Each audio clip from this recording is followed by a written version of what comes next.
Hey explorers, by now you must be wondering, how does AI actually work? Well, it all starts with one powerful thing: data. Today, I'll show you how AI learns from examples, just like we do. Machines are trained to recognize patterns. Let's break it down. Imagine you want to teach a computer how to recognize pictures of cats. You give it thousands of labeled images, cats, dogs, cars, and tell it, this one's a cat, this one's not. That's called training data. AI looks at all that info and starts to learn. Cats usually have pointy ears, whiskers, and round eyes. It begins to recognize patterns, just like your brain does when you see something new. But here's the thing. If the data is messy or biased, the AI can get things really wrong. Like, if it only sees pictures of white cats, it might think a black cat isn't a cat at all.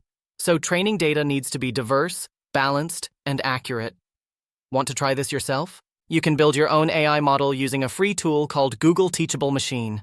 Upload photos or use your webcam and see how your AI learns from you. Remember, the quality of what you teach AI determines the quality of what it does. Garbage in, garbage out.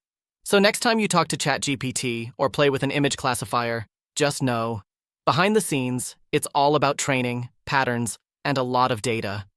That's how AI learns, not from school books, but from examples. Oh, and speaking of smart machines, did you know a robot once got citizenship from a real country? What? Yep. Check out our next fun fact short about Sophia the robot. It's wild. See you in the next mission, explorers.